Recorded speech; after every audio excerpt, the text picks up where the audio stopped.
All right, let's talk about a feeling that I think almost everyone recognizes. That sort of background hum of modern life. This sense that we're all just, a tiny part of some huge impersonal machine. You know exactly what I'm talking about, right? That feeling you get when you're just grinding away, day after day. You're doing the same tasks, you're following the same rules, and it feels like your own personality, your own spark, is kind of getting squeezed out by a system that just wants you to be faster, cheaper, and more predictable. It's everywhere. You go to a new town, and what do you see? The same stores, the same restaurants, the same architecture as the town you just left. This incredible sameness creates a world that, let's be honest, can feel a little bit bland.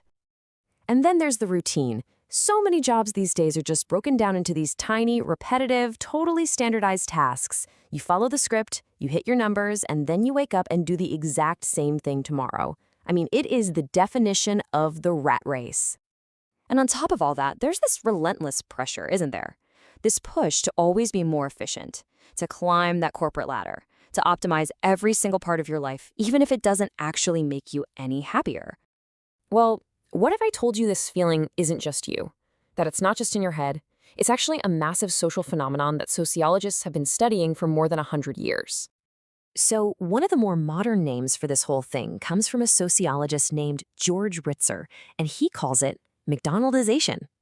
His big idea is that the logic that makes a fast food joint so darn successful is now being used as the blueprint for basically everything, from our schools to our hospitals. Okay, so let's break this down. Ritzer says it all comes down to four key things. First up, you've got efficiency, which is all about finding the absolute quickest, most streamlined way to get from A to B. Next is calculability. This is where quantity totally trumps quality. Then you have predictability, making sure that no matter where you are in the world, the experience is exactly the same. And finally, there's control, basically replacing human workers and their messy judgment with strict rules and, increasingly, technology. And believe me, this isn't just about burgers and fries. Look at education. Standardized tests, that's all about efficiency and calculability. Or think about healthcare, with its drive-through clinics and doctors who have to follow scripts. And of course, the modern workplace, with its endless performance metrics and what they call McJobs, where every single thing you do is already planned out for you. But here's where it gets really fascinating.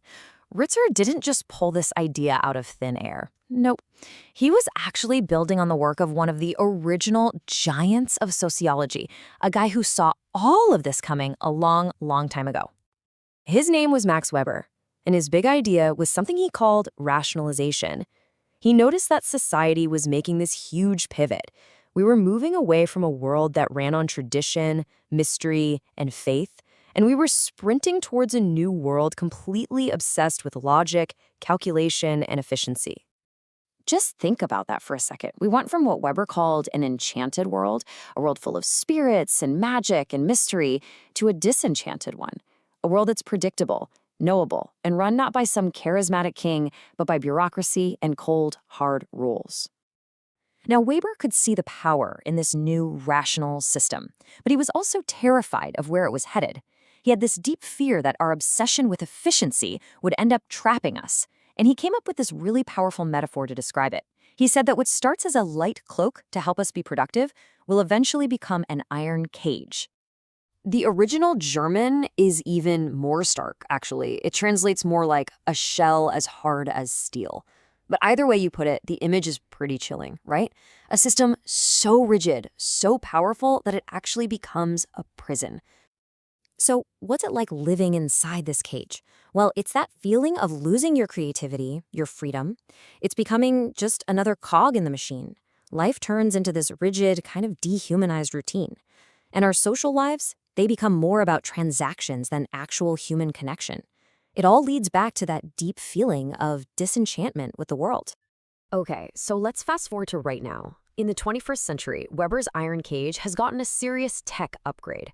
The bars aren't just made of old-school red tape anymore. Now, they're forged from code. Some thinkers call this digital Weberianism. It's the same old logic of rationalization we've been talking about, but now it's been supercharged by big data, digital systems, and AI. The goals are exactly the same: efficiency, calculability, predictability, and control.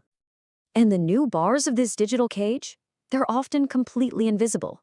We're talking about the algorithms that decide if you get a loan, the predictive policing that profiles neighborhoods, the constant surveillance through our phones and smart devices, and, of course, the endless performance metrics tracking our every click at work. And this creates something that's been called an analytical cage. And it's especially sneaky because, well, we help build it ourselves. We're the ones using apps to track our sleep, our steps, our productivity. We've taken the logic of the machine and turned it inward. This is all sounding pretty intense, I know. A cage of rules now reinforced by algorithms. It really begs the question, are we just stuck in here for good? Is there any way out? To be honest, Weber himself was pretty pessimistic about it. He kind of saw the cage as being indestructible. But if you look closely at how people actually live their lives, you can see these little, beautiful, creative acts of rebellion against the system all the time. People find the holes in the cage. It can be something as simple as refusing to answer work emails after 5 p.m. It could be taking up a hobby like painting or music, something that has zero metrics for success. It's choosing to pour your time into your family or your community, things that you can't put on a performance review. These are the small, quiet acts that bring meaning back into our lives. There's this one beautiful metaphor for this kind of resistance. It's like we're all inside the cage, but some of us are hanging family photos on the bars. We might be stuck inside the system, but we find these little ways to make it human, to remind ourselves that we are so much more than just a number. And that's really the heart of it all. Weber's great insight was that modern life would be defined by this constant struggle, this tug of war between the system's demand for efficiency and our own very human need for freedom, meaning, and a little bit of beautiful, unpredictable chaos. So I'll leave you with this final thought to chew on. How much of this iron cage is a real, concrete system out there controlling us, and how much of it is just a state of mind that we actually have the power to change? Thanks for tuning in.